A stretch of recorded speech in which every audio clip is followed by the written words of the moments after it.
नमस्कार, दिन भर की बड़ी खबरों में आपका स्वागत है। मैं हूं आपके साथ अंशिता।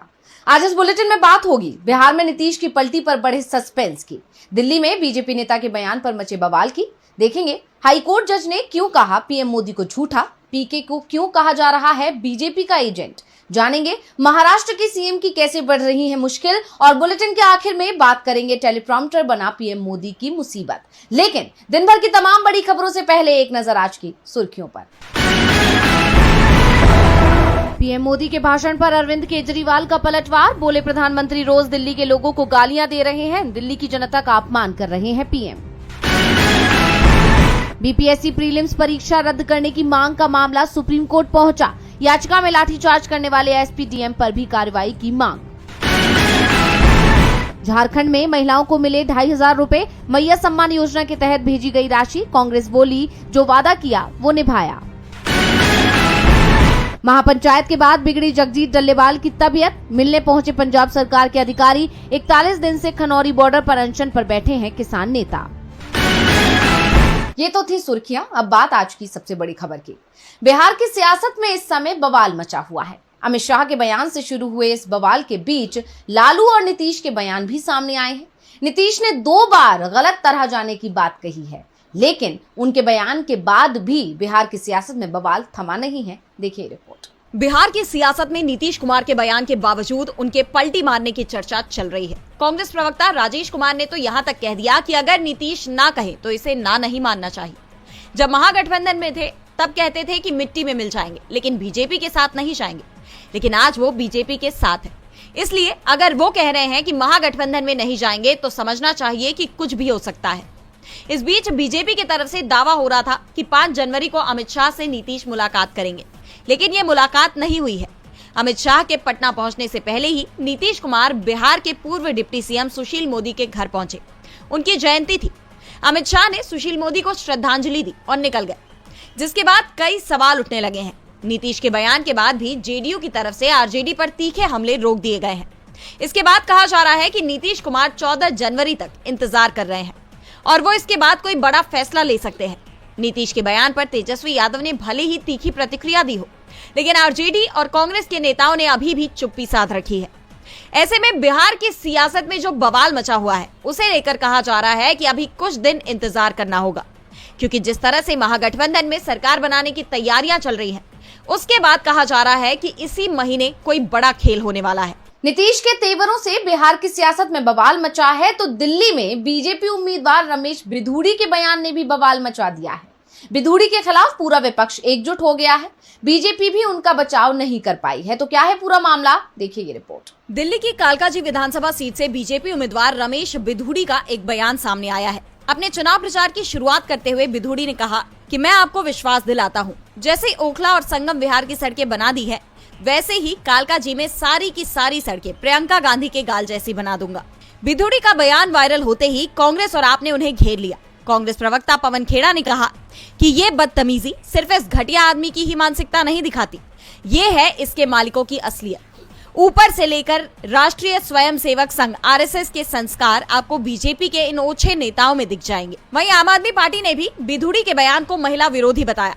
कांग्रेस कार्यकर्ताओं ने बिधूड़ी के पुतले फूके। पहले से ही डॉक्टर अंबेडकर विवाद में फंसे बीजेपी हाईकमान को भी बिधूड़ी से बड़े नुकसान का डर दिखाई दिया, जिसके बाद बिधूड़ी झुक गए, लेकिन सफाई में ये भी कहा कि इसी तरह से लालू यादव ने हेमा मालिनी पर बयान दिया, लालू को भी माफी मांगनी चाहिए। बिधूड़ी ने कहा कि किसी संदर्भ में मेरे द्वारा दिए गए बयान पर कुछ लोग गलत धारणा से राजनीतिक लाभ के लिए सोशल मीडिया पर बयान दे रहे हैं। मेरा आशय किसी को अपमानित करने का नहीं था, परंतु फिर भी अगर किसी भी व्यक्ति को दुख हुआ है तो मैं खेद प्रकट करता हूँ। लेकिन ये साफ हो गया है कि बिधूड़ी की माफी भी काम नहीं आएगी। इससे पहले बिधूड़ी सोनिया गांधी और दानिश अली के खिलाफ भी विवादित बयान दे चुके हैं, लेकिन अब प्रियंका पर दिए गए बयान के चलते बिधूड़ी के साथ पूरी बीजेपी ही मुश्किल में फंस गई है।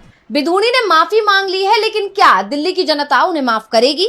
चुनाव सामने है, 1 महीने में ही बिधूड़ी के बयान का असर सामने आ जाएगा। तो मोदी राज में पिछले 10 साल में जो फैसले लिए गए उसका असर इस समय दिखाई दे रहा है। इसे लेकर हाईकोर्ट के पूर्व जज ने पीएम पर तीखा हमला किया है। देखिए रिपोर्ट। पीएम मोदी को लेकर हाईकोर्ट के पूर्व जज का बड़ा बयान सामने आया है। रिटायर्ड जज बीजी कोलस पाटिल ने पीएम मोदी को झूठा प्रधानमंत्री घोषित करते हुए उनकी कड़ी निंदा की। साथ ही उन्होंने केंद्रीय मंत्री नितिन गडकरी को ऑफर दे दिया कि वो पीएम क्यों नहीं बन जाते।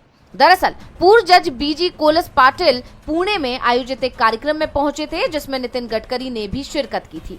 इस दौरान पीएम मोदी पर बरसते हुए पूर्व जस्टिस ने गडकरी से कहा कि हम पर एक झूठे प्रधानमंत्री को थोपने के बजाय आप वो पद क्यों नहीं ले लेते। आप प्रधानमंत्री बन सकते हैं, हमारे पास कोई विकल्प नहीं है। भले ही आप और मैं वैचारिक रूप से विरोधी हों, लेकिन हमारे पास कोई विकल्प नहीं है। उनके इस बयान ने सियासी गलियारों में हड़कंप मचा दिया है और इसके बाद नितिन गडकरी का जो बयान आया उससे बीजेपी की मुश्किलें और बढ़ती दिख रही हैं। हालांकि गडकरी ने जस्टिस पाटिल के ऑफर का तो कोई जवाब नहीं दिया, लेकिन उन्होंने विचारधारा को लेकर बड़ी बात कह दी। नितिन गडकरी ने कहा कि राजनीति को लेकर उनकी राय अच्छी नहीं है, यहाँ यूज एंड थ्रो चलता है। उन्होंने कहा कि कई लोग सत्ता में आने वाली पार्टी की तरफ दौड़ पड़ते हैं, ऐसे में विचार और वफादारी आखिर कहाँ जाती है। हमारे देश में विचारधारा कोई समस्या नहीं है, विचारों का खालीपन समस्या है। गडकरी का इशारा उन नेताओं की तरफ है जो सत्ता के लिए दल बदलते हैं।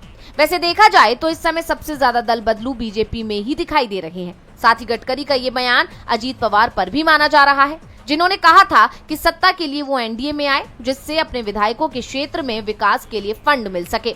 यानी अजीत पवार हो या बीजेपी में शामिल दूसरे नेता, उनकी विचारधारा के साथ बीजेपी ने अपनी ही पार्टी पर सवाल खड़े कर दिए हैं। ऐसे में कहा यह जा रहा है कि गडकरी ने बीजेपी की चिंता बढ़ा दी है। गडकरी ने एक तरह से बीजेपी और उसके सहयोगियों पर ही सवाल उठा दिए हैं। तो सवाल इस समय बिहार की बीपीएससी परीक्षा रद्द करने को लेकर अनशन कर रहे पीके पर भी उठ रहे हैं। तेजस्वी यादव ने इसे लेकर बेहद तीखा हमला किया है। संकेतों में पीके को बीजेपी का एजेंट तक कह दिया है। तो क्या कहा पीके ने, देखिए रिपोर्ट। बिहार में बीपीएससी प्री परीक्षा को लेकर विवाद थमता नहीं दिखाई दे रहा। छात्रों के आंदोलन के समर्थन में कई राजनीतिक दलों के नेता दिखाई दिए। जनसुराज पार्टी के प्रमुख प्रशांत किशोर ने उनके हक की आवाज उठाते हुए अपना ही एक आंदोलन छेड़ दिया। प्रशांत किशोर अनशन पर बैठे हैं, लेकिन इस दौरान उनके वैनिटी वैन को लेकर नया विवाद खड़ा हो गया। प्रशांत किशोर का इस महंगी वैनिटी वैन से निकलते हुए वीडियो भी सामने आया, जिसके बाद सवाल ये उठ रहे हैं कि क्या सचमुच वो छात्रों के संघर्ष का हिस्सा बनने वहां गए थे। आरजेडी पहले ही आरोप लगा रही है कि छात्रों के आंदोलन से पीके अपनी राजनीति चमका रही है। इस पर पार्टी नेता और विधानसभा में नेता विपक्ष तेजस्वी यादव का भी बयान आया है।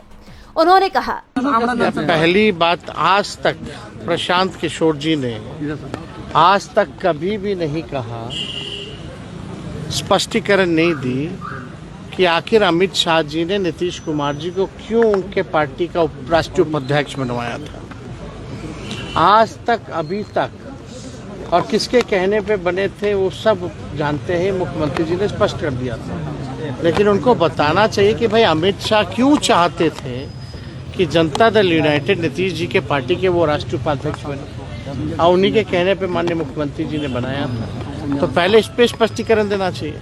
और वैनिटी वैन की जहाँ तक बात है, इसमें तो एक्टर लोग बैठते हैं, एक्टर बैठते हैं, एक्ट्रेसेस बैठती हैं वैनिटी वैन में, और बैठाने वाला प्रोड्यूसर और डायरेक्टर है। हम लोग सब लोग जान रहे हैं कौन है प्रोड्यूसर और कौन है डायरेक्टर और एक्टर को बैठाया गया है, तो सब लोग जानते हैं। यानी तेजस्वी ने पीके के आंदोलन के पीछे बीजेपी का हाथ बताया है, जिसके बाद सवाल न सिर्फ प्रशांत किशोर पर उठ रहे हैं, बल्कि बीजेपी भी मुश्किल में दिखाई दे रही है। पीके का अनशन क्या बीजेपी की मदद कर रहा है? सवाल से पर्दा जल्दी हटेगा। साथ ही पर्दा देवेंद्र फडणवीस के चुनाव से भी उठने वाला है। उनके चुनाव को कोर्ट में चुनौती दी गई है। तो क्या है पूरा मामला, देखिए रिपोर्ट। महाराष्ट्र में बीजेपी की टेंशन बढ़ती दिखाई दे रही है। कांग्रेस नेता ने मुख्यमंत्री देवेंद्र फडणवीस की जीत को लेकर बड़ा दावा किया है। कांग्रेस नेता ने फडणवीस की जीत को चुनौती दी है। कांग्रेस नेता प्रफुल्ल विनोद राव गुड़ाधे ने मुख्यमंत्री देवेंद्र फडणवीस के विधानसभा चुनाव में निर्वाचन को बॉम्बे हाईकोर्ट में चुनौती दी है। 2024 के महाराष्ट्र विधानसभा चुनाव में गुड़ाधे नागपुर दक्षिण पश्चिम सीट से फडणवीस से 39,710 मतों से हार गए थे। गुड़ाधे की तरफ से उनके वकील ने हाईकोर्ट में याचिका दायर की। इसमें उन्होंने फडणवीस की जीत में प्रक्रियात्मक चूक का दावा किया है। उन्होंने कहा कि चुनाव के दौरान कई अनिवार्य प्रावधानों का उल्लंघन हुआ। उन्होंने कोर्ट से फडणवीस के निर्वाचन को अमान्य घोषित करने की अपील की है, जिसके बाद से बीजेपी मुश्किल में पड़ गई है। इससे पहले अजीत पवार की जीत पर भी सवाल उठाए गए थे, साथ ही कुछ सबूत भी पेश किए गए। एनडीए तो पहले से ही चुनाव नतीजों को लेकर सवालों के घेरे में है। विपक्ष लगातार चुनावों में धांधली की बात कह रहा है। ईवीएम में धांधली को लेकर विपक्ष सुप्रीम कोर्ट जाने की बात भी कह रहा है, जिससे सियासी हलचल तेज है। और अब कांग्रेस नेता ने बीजेपी की मुश्किलों को और बढ़ा दिया है। ऐसे में सवाल ये उठ रहे हैं कि क्या फडणवीस की कुर्सी छिन जाएगी। बहरहाल ये तो आने वाला वक्त ही बताएगा। फडणवीस की मुसीबत तो शपथ लेने के साथ ही शुरू हो गई थी। सरकार में अभी भी टकराव चल रहा है, तो दूसरी तरफ कांग्रेस ने भी बीजेपी की मुसीबत को बढ़ा दिया है। पार्टी ने साफ कर दिया है कि केंद्रीय गृह मंत्री अमित शाह ने डॉक्टर आंबेडकर पर जो बयान दिया उसके खिलाफ लड़ाई जारी रहेगी और पार्टी ने अब जय बापू जय भीम जय संविधान अभियान की शुरुआत कर दी है। केंद्रीय गृह मंत्री अमित शाह के खिलाफ कांग्रेस का आंदोलन तेज होता जा रहा है। डॉक्टर भीमराव अंबेडकर के खिलाफ आपत्तिजनक टिप्पणी करने के बाद अमित शाह बुरी तरह से घिरते दिखाई दे रहे हैं। उनके खिलाफ कांग्रेस ने एक नया अभियान जय बापू जय भीम जय संविधान शुरू किया है। अभियान के तहत तमाम राज्यों और जिलों में रैलियां और प्रदर्शन जैसे तमाम आयोजन किए जा रहे हैं। अभियान का मुख्य केंद्र चौपाल नामक सामुदायिक सभाएं होंगी, जिनके जरिए कांग्रेस जनता को भाजपा और आरएसएस की कथित नीतियों के खतरों से अवगत कराएगी। और इस अभियान का समापन 26 जनवरी को अंबेडकर की जन्मस्थली महू में होगा। ये आयोजन भारतीय गणतंत्र के 75 साल पूरे होने के मौके पर होगा। इस अभियान का लक्ष्य भारतीय गांवों और कस्बों में अंबेडकर की विचारधारा, सामाजिक न्याय और एकता के संदेश को व्यापक स्तर पर पहुंचाना है। यह अभियान भारतीय संविधान की गरिमा को बनाए रखने के लिए कांग्रेस का एक मजबूत कदम है। वहीं कांग्रेस नेता पवन खेड़ा ने इस अभियान के तहत 26 जनवरी 2025 से 26 जनवरी 2026 तक संविधान बचाओ राष्ट्रीय पदयात्रा का भी प्रस्ताव रखा है। ये पदयात्रा पूरे देश में सामाजिक न्याय और संविधान की सुरक्षा के संदेश को फैलाने का काम करेगी। और बुलेटिन के आखिर में देखेंगे भाषण के बीच फंस गए पीएम मोदी को। नरेंद्र मोदी ने दिल्ली विधानसभा चुनाव के लिए बीजेपी का प्रचार शुरू कर दिया है। आज पीएम मोदी की रोहिणी में रैली थी। पीएम भाषण दे रहे थे कि अचानक वो शांत हो गए। कहा जा रहा है कि टेलीप्रॉम्प्टर में खराबी आ गई थी और अब इस पर पीएम को घेरा जा रहा है। तो क्या है पूरा मामला, देखिए रिपोर्ट। दिल्ली में बीजेपी की परिवर्तन रैली चल रही है। ऐसे में पीएम मोदी भी दिल्ली की जनता को संबोधित करने पहुंचे। इस दौरान उन्होंने आम आदमी पार्टी पर जमकर हमला बोला। एक बार फिर पीएम ने आप सरकार को दिल्ली वालों के लिए आपदा बताया। लेकिन बवाल तब मचा जब बोलते बोलते अचानक पीएम मोदी चुप हो गए। बताया जा रहा है कि भाषण के बीच में ही उनका टेलीप्रॉम्प्टर बंद हो गया और पीएम मोदी का भाषण भी वहीं रुक गया।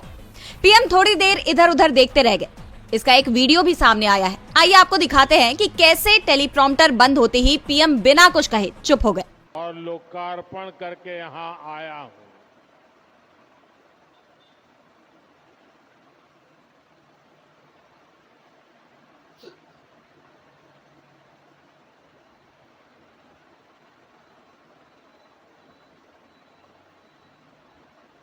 जिसके बाद विपक्ष को पीएम मोदी पर निशाना साधने का एक और मौका मिल गया। आम आदमी पार्टी ने अपने सोशल मीडिया हैंडल पर पीएम का ये वीडियो शेयर करते हुए तंज कसा है। उन्होंने लिखा कि दिल्ली में बीजेपी की तरह मोदी जी का टेलीप्रॉम्प्टर भी फेल हो गया। यानी दिल्ली चुनाव से पहले पीएम मोदी की रैली आयोजित की गई, इस उम्मीद से कि वो दिल्ली की जनता के बीच बीजेपी के हक में माहौल बनाएंगे, लेकिन वो खुद ही फंस गए। टेलीप्रॉम्प्टर बंद होते ही पीएम की चुप्पी को लेकर उनकी काफी किरकिरी हो रही है। तो आज इस बुलेटिन में इतना ही। आप देखते रहिए डीवी लाइव और मुझे दीजिए इजाजत। नमस्कार।